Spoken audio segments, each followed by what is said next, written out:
All right, guys, welcome in. Cube Show Podcast. College football podcast comes to you weekly. And told you this week we're going to probably try to dive into some film on some bowl games. Not really going to get to that yet. Wondering if I should just go team breakdown from the season, what I thought, and then also have the bowl film review in there with it and use that as a little bit of a projection now that we know who's going to be in and out of the portal. I do think we're going to have a pretty cool interview coming up next week, so stay tuned for that. I'm excited about it if it happens. Got a lot of stuff going on this week also, so not sure if he's going to be able to make it happen. Today, though, everybody's going to list their top 25 teams, or way too early top 25. So I was like, let's go top something. But I don't really want to do the teams anymore because the thing that I kept thinking when I was seeing all these teams, plain and simple, was, I don't know, Penn State feels like it. Yeah, like Ohio State, they'll probably be right back in the mix. Alabama, I could see it, I think Florida probably could exceed some expectations. But I don't know. Like, the portal's not finished. Guys can still leave. Guys could still show up. So we don't have a real good feel of what all these rosters are going to look like. What we do know is that we're brought to you by Wickles Pickles each and every week. We keep them here at the house. We snack on them. We love them. You need to go check out Wickles Pickles in your grocery store today. If they don't have them, tell them. You got to get Wickles Pickles, man. Have them in the grocery store. Go to WicklesPickles.com. They'll drop ship them to you. They got gear, got the pickleball paddles. They got the aprons for if you wanted to cook around the house. Great coming up Super Bowl Sunday. They have multiple recipes at Wickles Pickles on Instagram. Check those out and go see them and tell them you heard about them right here on Cube Show. But we love Wickles Pickles, man. They got a lot of different things for you to snack on. Go check them out today. So top something. What are we going to get to? How about top 10 players coming back in college football next season? NFL draft list is now final. So we're going to go to a couple of guys that I think I'm most looking forward to. And I thought about doing this, like my favorite guy coming back at every position. Maybe we get to that a little bit later, but I'll probably throw that out for you a little bit at the end. But I want to go through my top 10 players returning to college football in 2025. Keep in mind, I'm a big fan of versatility. I'm a big fan of not just being the best at one thing on the football field, but also some of this is going to have to do a little bit with potential. Some things that we've seen, maybe not have been a full-time player for an entire season, but this is just who I think is probably going to wreck shop most at their positions coming up in 2025. All right, so let's just go ahead and start cranking these things out. Number 10. And by the way, there are some names on here, a couple of you might not know. There are some names on here some of you forgot about, and that I know good and well you wouldn't have in your top 10. And you're going to hear their names and say, yes, that guy. Because some of them slowed down a little bit at the end of the season. Some of them weren't in the playoffs, so we kind of forgot about them. But there's a couple of guys on here that you may need to remember when we're coming up for this college football season. Malachi Hughes, running back at Tulane, 265 carries, 1,401 yards, 15 rushing touchdowns, 19 catches. He had 2 touchdowns receiving as well last year. This guy can get outside. He can beat you north and south. He can be a downhill runner in between the tackles. They had a good offensive line last year there for John Summerall, but he is as physical as they come. Pass protection, I'm a big fan of this young man. Also, they had a lot of quarterback run last year with a quarterback now going off to Duke that had his own legs, and Malachi Hughes would act as a lead blocker, and he looked like a damn fullback out there, just teeing off on people. Like, he really welcomed that role. And it's one of the things that I love about his game. So for me, Malachi Hughes is going to be number 10 on my list of top returning college football players in 2025. Number 9, Peter Woods, defensive tackle out of Clemson. Now, this defensive tackle class for next year is really interesting because there are a lot of sort of tweeners, guys that are playing out wide that I don't really think are going to be out wide in the NFL. And not that this is an NFL projection list at all. And maybe don't anchor as well, but still move well. Probably more 3-4 defensive ends, but we'll talk about those a little bit at the end. Peter Woods, for me, is a guy that I look at, and he can anchor. He can strike and shed. He's got the ability to be able to do that, but he can beat you with quickness. I mean, he can give you a swim move, penetrate the A-gap. He can give you a little dip and rip and get inside, kind of come across. I think he's a guy that has versatility to play, not so much outside, but across the board inside, but can beat you in multiple ways. He can overpower you. He can penetrate the gap. He can use his hands, and he's just a disruptive force. The numbers are not going to be Quinnen Williams-like, but 8.5 tackles for loss, 3 sacks last year. But when I watched Clemson this past season, their defense operate, Peter Woods was the guy that I kept coming back to, like, who is this dude just forcing the running back to bounce a little bit early, forcing things to happen, denting the pocket to where the quarterback couldn't step up. He's a guy that you're going to need to keep your eyes on for this upcoming season, because I think if you talk about activity inside along the interior defensive lineman this year in college football, Peter was probably the guy towards the top of that list for me. I told you guys about Fanatics Live last week. It's really easy. If you're trying to get back into the hobby, trying to look for cards, and you can't afford some of these boxes like definitive and triple threads, and you're looking for different ways to try to accumulate and grab some of those cards, Fanatics Live is where you want to go. Right there on your app. Bam, you hit it, you open it up, and all of a sudden you're going to have a bunch of different places where you can go check out people who are breaking cards and people who are looking for different ways to find these cards, and a lot of different ways to do it. You can go see my guys right there at Pizza Pulls. I'll be on Tuesday breaking some college football cards. We're probably going to do a little Bowman Sapphire, maybe a little Bowman's Best. So if you're looking for some of those cards like the Nico Iamaleava or the Garrett Nussmeier coming out, Cam Ward's still going to be in there. Tuesday at noon, I'll be on with Pizza Pulls breaking some cards, but it's on the Fanatics Live app. So go check out Fanatics Live. You can go to a lot of different places, check out a lot of different things. We're going to link it right here where you can go and sign up to become a member at Fanatics Live. Doesn't cost you anything. And then you just get everything ready to go. You can get into whatever you want: football, baseball, basketball, college, NFL. Doesn't matter. Fanatics Live has it all. They even have jerseys, memorabilia, ways for you to obtain all of these, and they make it easy and affordable right there at Fanatics Live. So check them out. I'm back in it because of my kids, diving in head first. I love it. Fanatics Live makes it easy. I got my boys from college that are coming in there with me when I'm breaking. I got people from around town that I'm with. All kind of people are just showing up. It's a little bit of a community, and it's really cool to see. So go check out Fanatics Live on the App Store or fanaticslive.com online. Get signed up today. Here's the link, and go check it out. Number 8, Jeremiah Love, running back, Notre Dame. He was involved in the playoffs, a deep run in the playoffs. So I think a lot of people know him, specifically with the injury where he leaves the game and then he comes back and plays. And then later against Penn State has a nice little touchdown run. I don't know if there's another combination of power and speed at the running back position in college football that this young man possesses. Put the USC film on when he hurdles the defender, like he had the hurdle in the playoffs. And actually, I saw the comedian guy, they were talking about it on Rogan's show. That's not the most impressive one. Go find the hurdle from the USC game. He travels almost 6 yards in the air. It is absolute insanity. And same with Malachi Hughes. A couple plays later, he's acting as a lead blocker for Riley Leonard, and he just absolutely cockroaches this DB that's out in front of him. He has power, he has strength, he has speed. Saw the breakaway speed against Indiana with that 98-yard touchdown run. Great kid as well. Good teammate, unselfish. And I just think he's as explosive as any other back in college football. Can catch the ball out of the backfield, maybe not his specialty. He did have 2 receiving touchdowns this last year. But when you bring this kind of explosive capability, you're going to be on that list for me, and you're going to be a guy that I talk about. So that'll be number 8. Number 7, Sam Leavitt, quarterback, Arizona State.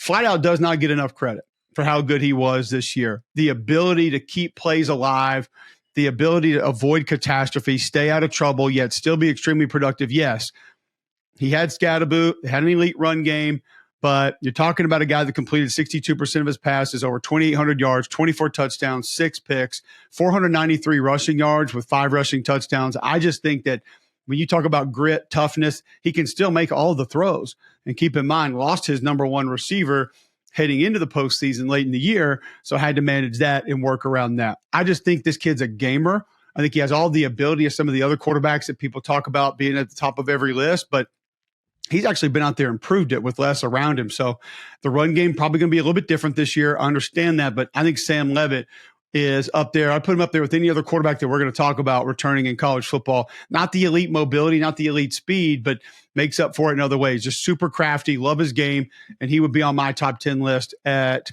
number 7 coming back for 2025. All right, number 6, Anthony Hill Jr., linebacker, Texas. Versatility, absolutely. He can cover. He can play sideline to sideline. He can play downhill. You put the Michigan film on, and he's taking off offensive linemen, popping them up in the air. You're seeing that neck bust back when he's sitting there taking on guards and tackles. But my favorite part about him is they'll take him and line him up outside of an offensive tackle, and they'll rush him off the edge. And he is a very good pass rusher. So you're talking about a guy, we mentioned it in baseball sometimes, like a 5-tool player, coverage, sideline to sideline, power inside to play off blocks, line up on the outside in pressure situations, can be an extra pass rusher on the field that you can use in different ways. This year, they didn't even need him there that much with Trey Moore and Colin Simmons, both those guys coming back as well. But I think Anthony Hill Jr. is somebody that just does so much for this defense. And I can remember I asked Sark about him when we went over and had the Mississippi State game, and he was like, listen, he's kind of the prick of the defense. He's like, but in the best way possible.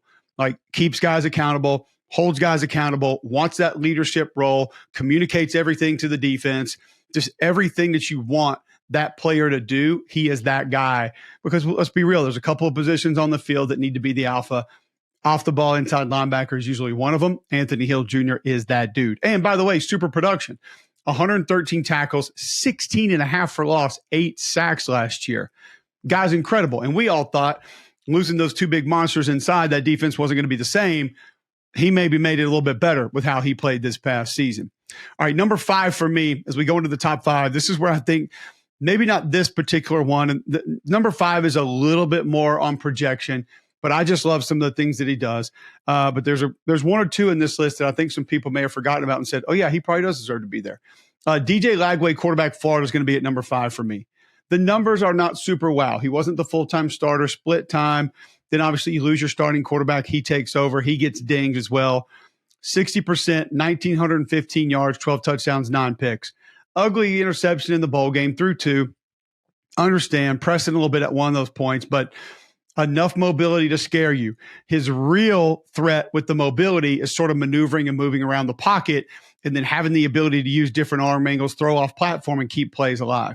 But whether it was the submarine pitch, Dennis Eckersley style, or whether it's fitting the ball into a tight window on the run, whether it's rolling to his right and floating the ball down the sideline to a receiver where only his receiver could be able to get to it, there's a lot to love about this young man's game. He has all the velocity to be able to fit balls in.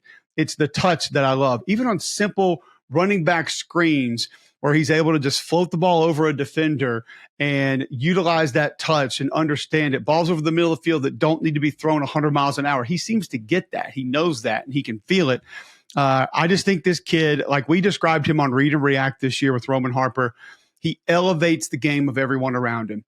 And you can't see that in a box score. Oftentimes, it doesn't show up with how you talk about him. It might not even show up when you're watching him on TV a lot, but the film does show it. And you can just see different guys play different when he comes into the game and when he is the guy. So I just think that with his talent, his ability, what he does to his teammates, I got DJ Lagow at 5 for my top 10 college football players returning in 2025. Number 4, this is the one that some people kind of forgot about. And when you go to the highlight reel of this young man, and there are portions of his game that can probably be cleaned up a little bit. I think some of the intermediate stuff, some of the other route running can probably be cleaned up just a tad. But Ryan Williams, wide receiver at Alabama, is number 4 for me. You don't do as many dynamic things as he did at his age, and in my opinion, not be included on this list. And I talked to his high school coach about him, and I asked him, it looks like he's loafing sometimes. He actually said it took him a long time to figure out, because he'd get onto him and he would ride him. And he said, I finally just figured out, like, his full speed looks half speed because he just makes it look that easy. The acceleration to get from start to full speed is as good as I've seen. Because it's effortless. The change of direction, the fluidity, the hands, obviously can help you on special teams if he has to just a little bit. Ran the ball a couple of times this year, but I think Ryan Williams is just beyond dynamic, and he's totally different than some of the other receivers that may have been on this list, should be on this list, are on this list. But this dude's special, and special for a lot of reasons, whether it was balls caught in traffic, breaking tackles, running away from DBs. The hands were ridiculous. I just think Ryan Williams has got to be on this list when you're talking about best college football players entering 2025. That's number 4. Number 3, Dylan Stewart out of South Carolina. Edge rusher, who was super dynamic, super twitchy. Yes, he had Kyle Kennard opposite him. He also had 3 really good D tackles inside that he's not going to have next year. So we're going to find out. But again, you go to some of the traits that are not coachable and that you don't see with other players. A lot of freshmen can come in and maybe get a couple of sacks. A lot of freshmen can come in and maybe get some wins off the edge. It's how Dylan Stewart did it. The get off is as good as I've seen. The flexibility was as good, maybe better than any pass rusher I saw last year. And that's on any team. The ability to just bend and rip and get that face mask like 6 inches off the ground and then be right back up to go chase the quarterback down. The speed to chase down the quarterback in plays from the backside. Can he work on his hands and play in the run just a little bit? Sure. But I'll sacrifice some of that to put somebody that's going to wreck the game when he's on the field. And Dillard Stewart out of South Carolina is going to be able to do that. He is just overly dynamic at a position that, as we know, we've seen over time, that can go take over a game and ruin your game plan. He's going to force 2 blockers, whether that's a back, a tight end, some sort of a chip. You're going to have to move your pieces around. Your quarterback's going to have to be aware of him. Your offensive line's going to have to be aware of where he's lined up. He changes everything. He changes your protection plans. He changes the plays that you can run. He changes the amount of time you can spend in the pocket. So if that's all the case when this dude's on the field, he's absolutely going to be in my top 10 players returning for 2025. All right, so final 2. You're pretty familiar with these 2 if you're somebody like me that watched the college football playoff, which a lot of people apparently told me they didn't watch the college football playoff. And I'm not sure what you're doing here if you didn't watch the college football playoff. But hey, thanks for joining us. Number 2, Caleb Downs, safety, Ohio State. Caleb Downs had, I think, 7.5 tackles for loss last year, 2 interceptions. He had a punt return touchdown. I go back to versatility and being very good, if not great, at multiple things. And Caleb Downs epitomizes that. He's not afraid to come up and play the run with physicality. He's not a liability in coverage on the back end. He can be a good blitzer. We talked about in our preview shows how he can essentially be that apex linebacker in what appears to be like an old 4-3 defense for Ohio State. He can drop back in zone. He's not afraid to play man-to-man. He'll pressure. He can get sideline to sideline. The instincts are just off the charts. He is a football player. And he's a guy that when you're drafting from this class and starting a college football team over, normally you might look at a safety and say, I don't know if they impact the game as much as they used to, but Caleb Downs would be one of your first guys that you would take because you can line him up over the nickel. You can line him up over a tight end. You can line him up down near the line of scrimmage. He can essentially play linebacker for you. He can play free safety for you. He can play close to the line of scrimmage and take on blocks. He's not afraid of the physical part of the game. He's a do-it-all player for Ohio State, and I think he's dynamic, and I think he's one of the best players that college football is going to have next year. So number 2 for me will be Caleb Smith. And for me, at least, Ohio State would have number 1 and number 2 because Jeremiah Smith's number 1.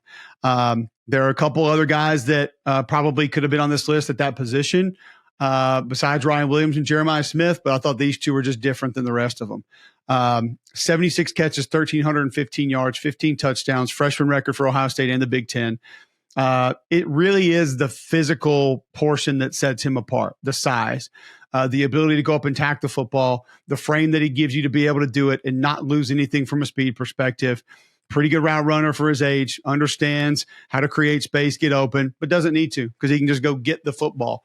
We've seen him run away from DBs. We've seen Ohio State specifically in the playoffs create short intermediate throws for him where he's going to be able to utilize catch and run and be able to hurt you that way. So for me, Jeremiah Smith, number 1 football player coming back for 2025. The playoffs helped him a lot. I'm not going to lie and act like they didn't. All right, guys, don't forget about Blue Delta jeans, the most comfortable pair of jeans that you're ever going to put on. Custom fit denim, premium denim just for you. They can fit you digitally. Go to bluedeltajeans.com and you're going to have a pair of jeans unlike any that you've ever had. Stretchy, flexible, breathable, and they're fit for you. So you're not going to have that bell bottom look. You're not going to be sagging in the rear end, not going to be too big around the waist, but fit your legs perfectly. And they're going to be forgiving if you were to pack on a couple extra pounds or lose a few extra pounds as well. Go see Nick and the guys at Blue Delta Jeans, bluedeltajeans.com. They have gift cards. You can go check them out if you're right there in Oxford. Stop by the shop. Blue Delta Jeans, the best pair of jeans you will ever own. Trust me, you want to try Blue Delta Jeans, go to bluedeltajeans.com today. All right, so just a few more that were close. Honorable mentions, I guess, guys that made this a little bit more difficult. Blake Horvath obviously was going to be one that I was going to have in my top 10. I think he probably deserves to be there. Just the overall, I know, a football player, much better runner or passer than we've seen in a lot of the military academies recently, put up big numbers both on the ground through the air. So he would be a guy I would have considered. If we were going at every position across the board, quarterback, you would have had a couple others that were in this mix. Lenore Sellers is obviously knocking on the door, needs a little bit more polishing in his intermediate throws, decision-making, but You talk about being a dynamic runner with a big arm, like a guy that can just take over a game. We saw it in the Clemson game, like late. He just made big play after big play. He's knocking on the door of this list. Wouldn't have a problem with anybody having him in. Drew Aller, Garrett Nussmeier, Diego Pavia. I think Cade Klubnik probably deserves to be closer than a lot of people would have him. I think he had a better year than people give him credit for. But Klubnik's a guy that probably needs to be considered one of the better quarterbacks coming back. If not in somebody's top 10, if you wanted him there, I'd be fine with it. You go to tight ends. Like Trey Locker at Washington State, Eli Stowers, I think at Vanderbilt coming back is a guy you need to pay attention to. Daquan Wright at Ole Miss, I would have up there. Bauer Sharp transferring to LSU, a lot of speed, can be dynamic, got so much better with his blocking this year. Luke Haas, who's transferring out of Arkansas, he's another one I think has a chance to be there, very well-rounded. At guard, I think this O-line class right now at least is not super strong, like this one that was coming into this past year was. Rod Kearney at Florida, Jaden Roberts at Alabama, I may have in there. Center would easily be Parker Brailsford. He would be my number one coming back at that position. At wide receiver or offensive tackle, Caleb Loma at Utah, Francis Manioga, obviously at Miami, big-time player. Might almost made my top 10. If I was going to have an offensive lineman in my top 10, it may have been him. Caden Proctor is going to be mentioned there. Jag, you saw, I think, has a chance to be in there as well. Brailsford, I mentioned at center. At receiver, Ryan Wingo deserves some real talk to be in the top 10. Like, he is that ridiculous.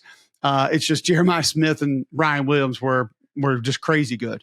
Aaron Anderson out of LSU, Caden Lee, Antonio Williams out of Clemson probably deserves some mention there also.